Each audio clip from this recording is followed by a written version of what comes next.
The variable speed control is a circuit board assembly that allows you to vary your drywall sander's pad speed. Like most circuit boards, diagnosing a problem with it is a process of elimination, testing the sander's other components until you narrow the failure down to the circuit board. Replacing the variable speed control is a repair that you can do yourself, and I'm going to show you how. Hi, I'm Mark Socha.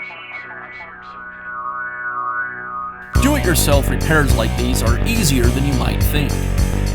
From lawn machines to cordless drills, kitchen mixers, Outdoor grills.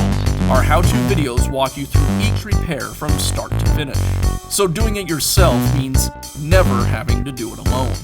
Let's get started. I'll begin by removing one half of the motor housing.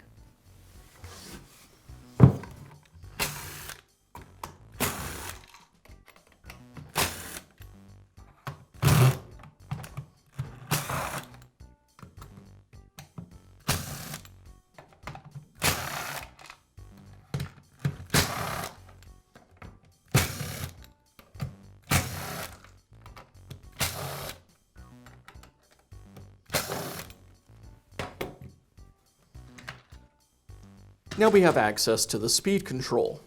I'll go ahead and pull it from the housing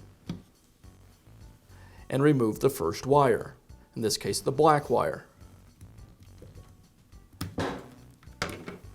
I'll transfer this wire over to the same post on the new speed control, followed by the white wire.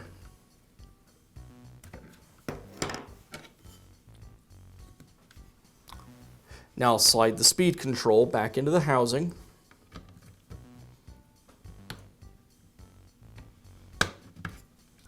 And I tuck the wires between the speed control and the black plastic separator.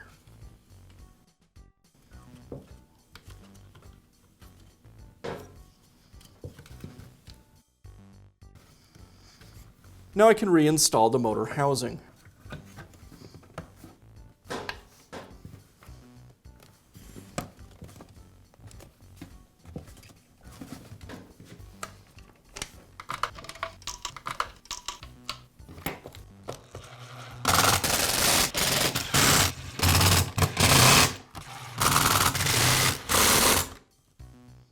And now you can install a new variable speed control in your drywall sander. Be sure to check back often for new videos and expert advice. If you found this video helpful, give us a thumbs up.